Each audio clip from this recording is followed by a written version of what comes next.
Why war won't work with Gen Z? You know, they say every couple of generations, one generation is bound to experience the most life-changing events in history. Definitely and so far, millennials. it's looking like Gen Z is fitting the boot. Okay, maybe... No. You don't remember September 11th.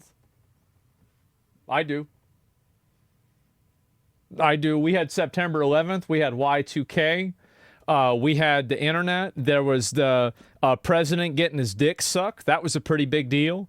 The Berlin Wall fell in 1989. No. Don't even say that. That's a little bit of an exaggeration, but can you blame me after all the things we've had? Most of us were born around the time or after one of the most devastating terror attacks in modern times. I watched happened. it. We saw our parents trying to keep their sanity during the 2008 financial crisis. Yep. As soon as we stepped out into the real world as adults, everything decided to shut down because of COVID in 2020. We've been having drills since we were 5 okay, at school. all right, I give it to him. Gen Z did get cooked by COVID. Y'all did get cooked by COVID, and like millennials, like I'm fucking 34, right? And so I had already been out doing shit with people for 10 years before COVID, right? And so they did get spawn camped on COVID. In case a lunatic comes in and mows the whole school down. And now to add the cherry on top, we may be running back to draft and being put on the warfield. Excuse me, I meant you guys may be running back to draft and on the warfield. I just found out I'm highly on the spectrum, so unfortunately that means I can't qualify. Be transsexual. But good luck, future soldiers. I'll give y'all each a high five and you can have fun on the battlefield. It's crazy how Gen Z is kind of running back what millennials had. Because millennials had a war growing up with a terrible economy and had to worry about if they could even afford a house. But man, at least they had good music coming out. What the f do we have for these turmoil? Dude, I remember me and Cody and Jeff listening to this song. Oh my God. Listen to this song driving around Riverside in Austin.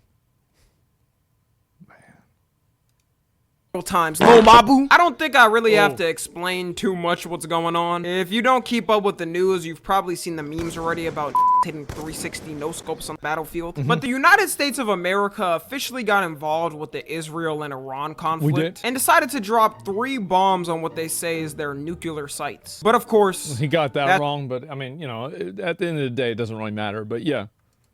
It's just a theory. A game theory. All right, I'm sorry. I feel like I need to take these matters more serious. Now, I'm not going to say too much of my personal opinion on it and break this down like it's a 5-hour political podcast. I usually say and talk about things more on stream, so definitely go follow me on there in the second channel. But it's not surprising that everyone is scared online and doesn't know what's going to happen. You know, in the past, you usually didn't have a president tweeting that they bombed a country, then posting and then congratulating themselves and asking for a Nobel Peace Prize all within 24 hours.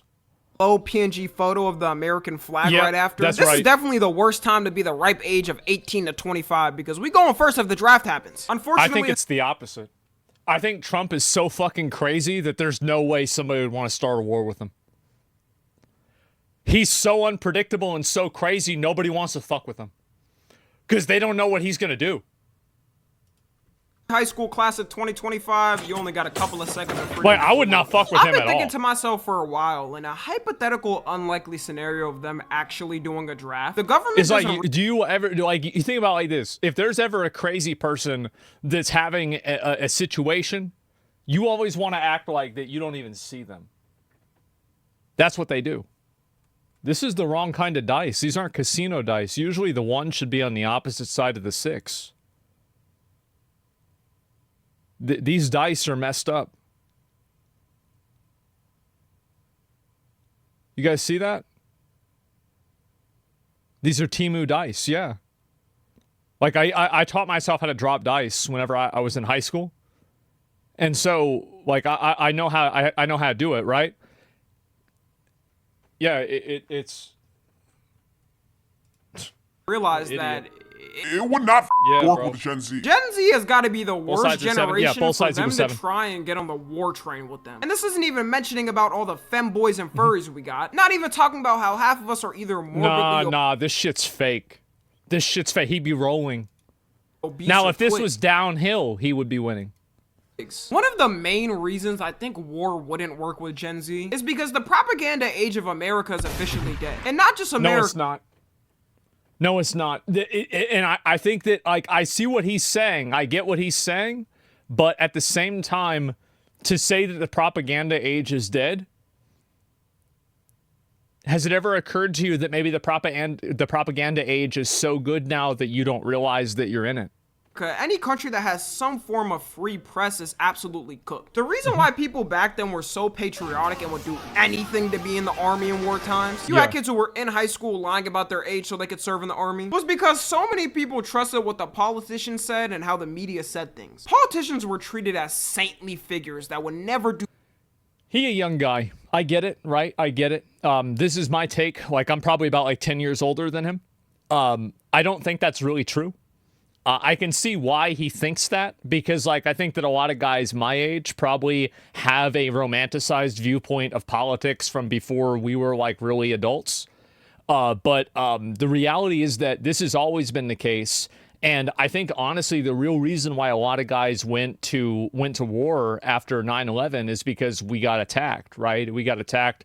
And it was from an ideology that was so diametrically opposed to America that it was able to mobilize the entire country. Like, the entire country after 9/11 turned into Helldivers 2. It turned into Super Earth. It was insane to see it happen.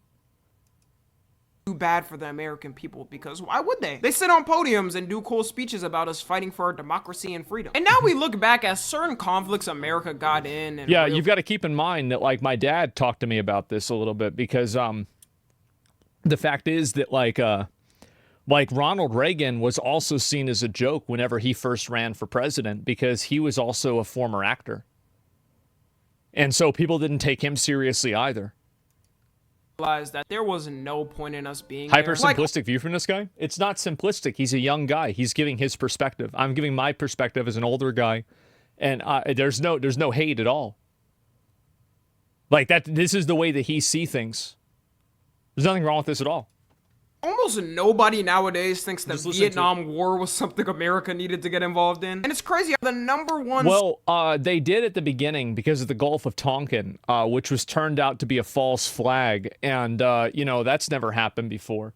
And anyway, there was that, and I think that there was one other thing that happened as well. But the real turning point, according to my dad, who, you know, my dad was in the Vietnam War, is that, you know, he said that, like, the big turning point was, like, Walter Cronkite, you know, basically saying, like, what the fuck are we doing in the war? I've always had the viewpoint, like, I think a millennial, like, version of his take on politicians is that the media used to be unbiased. I don't think that the media was ever unbiased. I just think that now with the internet, we have the tools to triangulate the lies. Superpower for military and all things. Lost to that were setting up Looney Tune ad traps in the ground.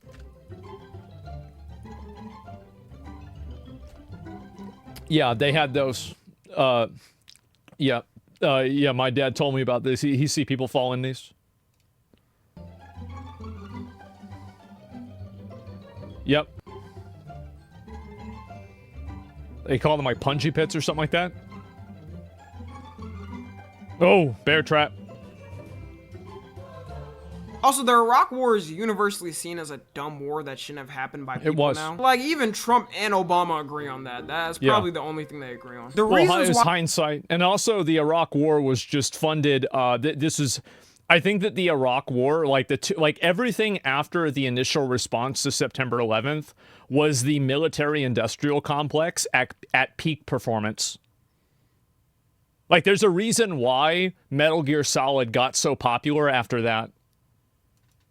Why these worked though is because it was so much easier to push propaganda in the past. Like in the Vietnam War, they were playing. I'm a real big fan of Hassan. How'd that happen? Okay, anyway, I don't know what that was. I was like, wait, where's Nick? Okay, anyway. So much easier to push propaganda in the past. Like in the Vietnam... I completely disagree with this. And I think that, like, my opinion is that this is the same viewpoint that I think that a lot of us had whenever we first got on the internet and we first, like, became adults. We were like, okay, propaganda's over now. But the reality is that propaganda has changed. And I think the best example that you can use for a lot of millennials is the kid joking. No, he's just giving his opinion on it. There's nothing wrong with that. Is like, remember what happened after Occupy Wall Street? I think Occupy Wall Street was the last genuine grassroots campaign against genuine oligarchy in America. And right after Occupy Wall Street is when all of the identity politics got turned up to 11. And I think the reason why is because I think this was a top-down directive. And this makes me sound maybe like a conspiracy theorist, but I think that it's true. I think it was a top-down directive that was done intentionally in order to keep people distracted from, you know, again, like these people, they don't care if you're white or black or anything, or a woman or anything like that. These are people that are like living in luxury private planes. They view all of you as just like second-class citizens. It doesn't matter what your skin color is. Everybody is like that to them. So yeah, that's it. And tone policing, yeah, exactly. And so that's what I think. And I think that's the most noteworthy tonal shift that's happened. And I think another great example of modern propaganda is COVID. I think the way COVID was handled is probably the best example that propaganda is in full swing. And propaganda will always be effective. The reason why propaganda will always be effective is because people want to believe what they agree with. So you're working against a person's biases, which are almost impossible to overcome. War, they were playing TV ads saying this was all about freedom and nothing else. Yeah. Taking ads out the newspaper saying the only way to be a man is by getting drafted to war. And at the time before social media, everyone basically believed it because that's all. No, that's not true. That was what they thought in Sparta. That's what they thought in Greece. That's what they thought in the Ottoman Empire, probably. I don't know enough about them to be sure about that. That's what they thought in like probably ancient China. That's what they thought in feudal Japan, like in Rome. Like this is like the entire idea of a men's initiation ritual being somewhat violent and sometimes combat oriented is something that is a tale as old as time. Violent men initiation rituals and combat being a rite of passage of being a man. I mean, Genghis Khan. Yeah, and by the way, that's still the case now. That was shown. There wasn't anyone with major platforms that would go against it because they would get censored. And everyone watched media through a few news channels, which would all... This is, I think this is his opinion because he grew up with this. He probably saw a lot of people forget this, but there was a lot of pro-conservative censorship during the Iraq War and after September 11th for anyone who was questioning the way that we were responding to September 11th. And so maybe he remembers a little bit of that. Like he seems maybe a bit too young to, but maybe he does. And so I think that's also another reason too. But like it was in the past now, so people usually forget about it. Big time? Oh yeah, yeah. All say the same thing. During the Iraq War, though, that's when you first started seeing people actually start speaking up about things. Yes. Saying, hey, maybe going into a country and murdering innocent civilians and committing war crimes isn't a good thing. Just maybe. That wasn't the reason why people were mad. The reason why they were mad is because, I mean, we helped Saddam Hussein. Like, we worked with him in some cases. So, like, I remember, like, Saddam Hussein was almost surprised that we attacked him. Also, Saddam Hussein, any war crime that, like, you know, Saddam Hussein had a mustache the way he did as a way of honoring Stalin, right? I mean, the dude was fucking insane. Like, if you think anything that the U.S. does, at least officially, is bad, you should look at what Saddam Hussein did. That dude was nuts. Like, he was an Old Testament kind of guy, okay? Media was still in its baby phases at the time it was going on, so there was still a lot of enthusiasm for it. But now with Gen Z, we grew up in the most free era of social media. No one would go because everyone would know it would be another lie that the government is doing. And the military's numbers have already been dropping more than ever. People have been making fun of it. This was true, but it's not true anymore. Now, during Biden, military enlistment was extremely low, but now it's actually gone up massively. It turns out that when you make the leader of the military a guy that works out, that is, you know, in shape, and that has tattoos of the Crusades on his arms, military enlistment goes up. I wonder why. Well, maybe because whenever they were wearing the shirts with the fucking Crusades on them back 1,500 years ago, wherever the fuck it was, they were doing that then too. Yeah, how weird, right? Again, like the military service is very much a masculine thing. Obviously, women participate in the military and they can be valuable parts of the military, but it is primarily a masculine role. And so when you have masculine role models, and I think that Trump and, you know, Pete Hegseth, etc., and that whole group is much more masculine coded than Biden and Kamala Harris. Absolutely, it's not even a question. So yeah, it's our sport. Yeah, women shouldn't go to war. I think women can play a great role. My grandmother was a nurse in World War II, and that's how she met my grandfather, who was a pilot in World War II. So I disagree with that. I think women can play a role in war, but that role isn't on the front lines.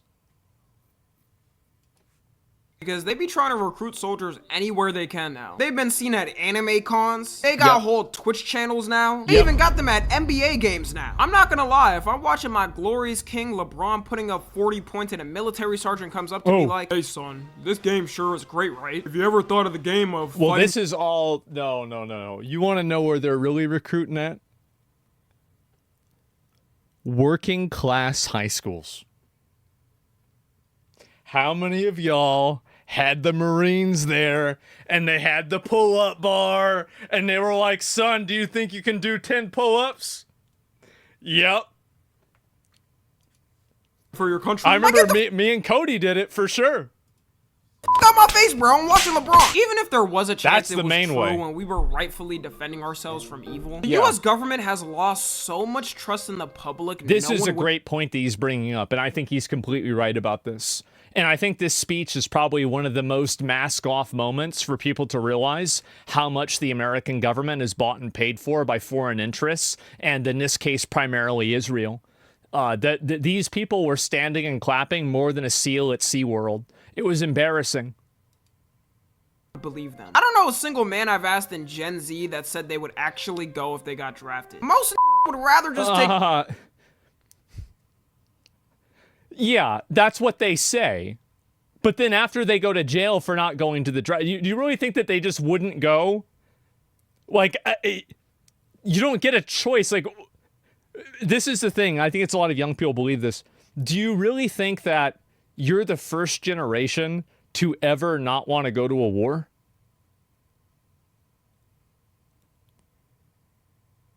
Come on.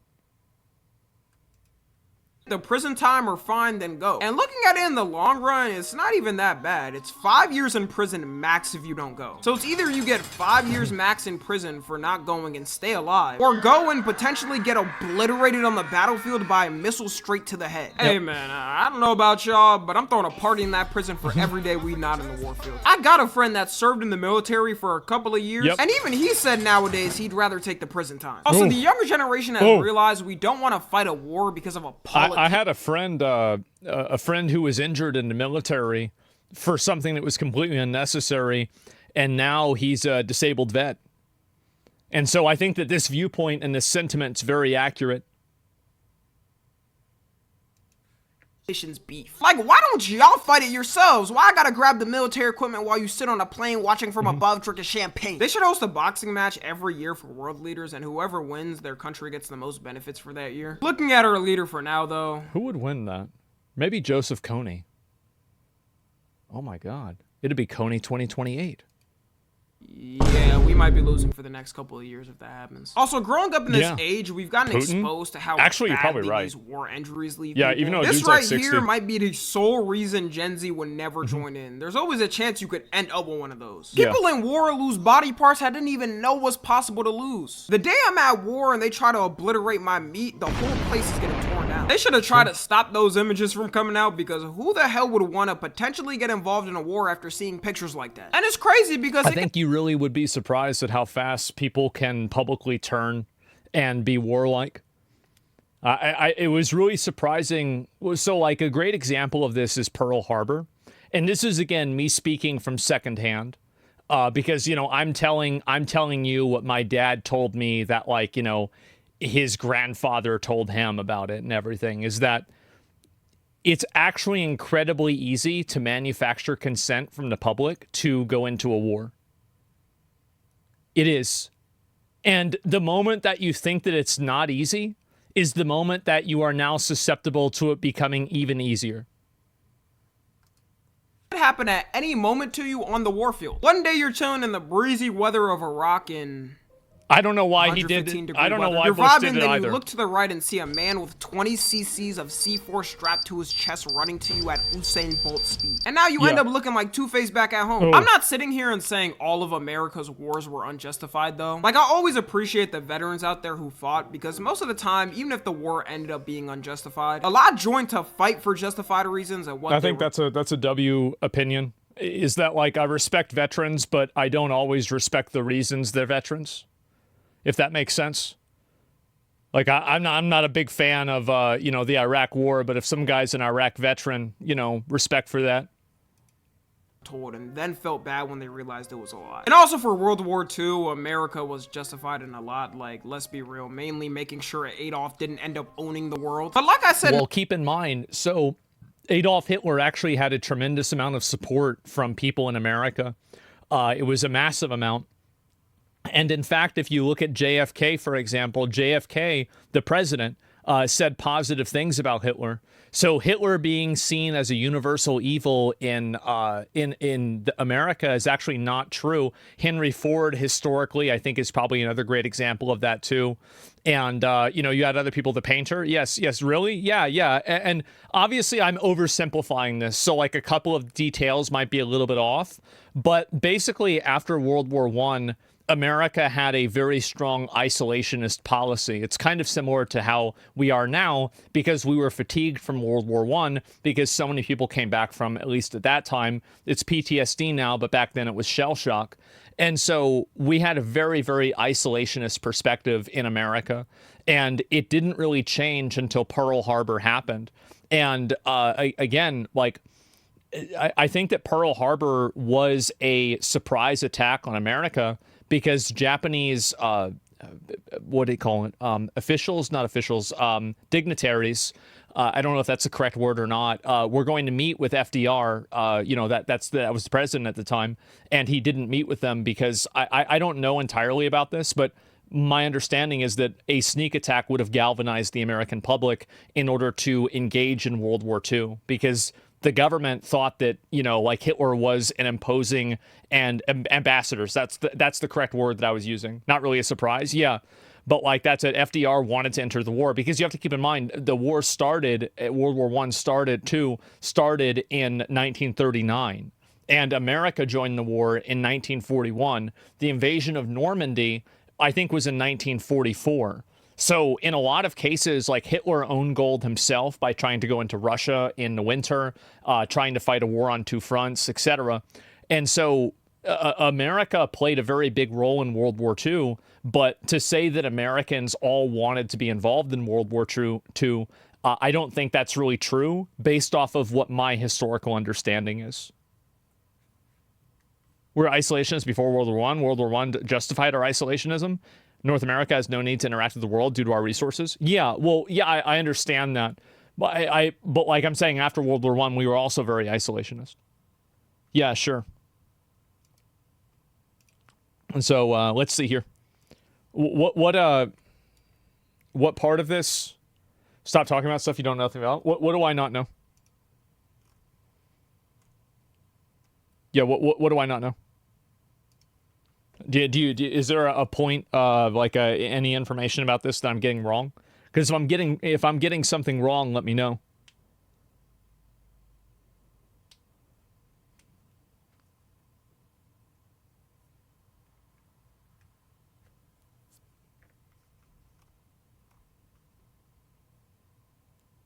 We'll see what happens. I don't want to waste a whole lot of time with this, so just try and type something out, or like let's move on. Let him cook. Yeah, this is taking too long. I'm just gonna ban him. Anyway, so yeah, there's nothing. You're not gonna say anything. You don't even know what you're talking about. And so anyway, changing history facts now. Yeah, and also keep in mind you can look any of this stuff up and verify it for yourself. But yeah, and also like for example, this is again something that like I might be getting slightly wrong, but one of the most commonly spoken languages in at least Texas back in the day was actually German. And America actually did certain things in order to pretend like that wasn't the case, because they didn't want it to seem like there was a large contingency of people that were supporters of Nazis here. I think it's true. Yeah. So there's a lot of context to this that, again, my dad's older, and so like he grew up in this, so he knew a lot about it, and he told me a lot about it. No matter how... And also, like, there's a lot of cultural zeitgeist that's lost in translation whenever you look at history through Wikipedia, and it's more important to listen to what people say and then corroborate different stories. Justified a conflict may be, the trust is gone from the public. It'll take a real hard campaign to have the youth agree the government is totally not lying in what they're saying. And the president we have now is totally not a liar, right? One thing I can promise you this. I will always tell you the truth. He don't even believe that himself. Do you see his face? He was probably holding back a laugh so hard in his mind. That's the thing that's most important. Well, they all say that. Having a person that the younger generation wholeheartedly trusts. It's a reason why a lot of dictatorships completely ban social media. Because they can fully propaganda the younger generation to look up to the leader, and they're all gonna believe in them. Even having... That's true. He's right about that. Someone that they trust is hard, but having someone that the younger generation doesn't trust, yeah, it's gonna be damn near impossible for the government to try to get us on the war train with that. No matter it's so easy. It's so easy. And I think that by thinking that it's so hard, you let your guard down. Your view on Trump, it doesn't take a rocket scientist to know that most of Gen Z does not have a good view on him. You take a room of 10 of us, and I would say at least 8 people are gonna say they don't like him. And look, like... Not anymore. I actually think that a lot of younger people are becoming more conservative more quickly. And at least that's what trends show.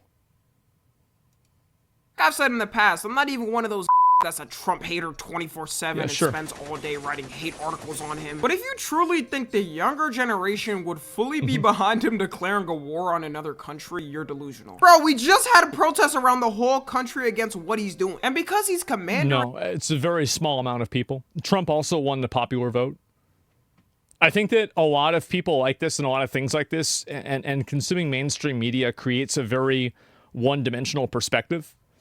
Is that if there were really that many people who were against what Trump was doing, he wouldn't have won the general election and won the popular vote. Trump, I think, has gotten more popular over time. Like, he's been building up momentum ever since 2015. Like, he's more popular now than he was whenever he was first president. In chief and can set whatever war policies he wants. I would not trust what the this would implement. Like, what if he implements a policy where if your meat is smallest, you got to be the first to go because you probably can't repopulate the population after it drops from all the casualties. All of us would be good. That'd they get rid of all the women, right? That'd be it. Like, I don't know if I can trust the man leading the war that says this on stage. Because they asked me what I do, and I said, I'm gonna bomb the out of them. Imagine he forgot there was a couple of soldiers on the warfield and threw one right in the middle of the fight. Also, I gotta say that... What do you think Genghis Khan said? Really? What do you think that Saladin said? What do you think that Harry Truman said? Well, he said it twice, actually, in that circumstance. Yeah, the entire time, all of this, what do you think Caesar said? Yeah, every single time. Alexander, yes. Another reason why the younger generation wouldn't be motivated to join in is because we really got nothing to look forward to and have no hope for an American dream. Our economy's still from COVID and inflation is still going on. No one can get a job. It's not fucked from COVID. It's fucked because companies exploited COVID. They use COVID as an excuse. It's not a reason. Job on the mainland already. And most of Gen Z ain't gonna get a house in their lifetime. At least back then, when you fought a war, you had those things to look forward to. You came back and could work a shift as a cashier and buy a house in 2 years. Nowadays... Yeah, exactly. I think this is also a sentiment with older people too. And like older people also like have to deal with like student loan debt too also. And I think this is a very good point, is that the social contract that is made between a young person in a society and society itself has been violated and it's been broken. And I think a good example of that is that go to school, work hard, go to college, you're going to get a good job, you can afford a house and you can have a good life.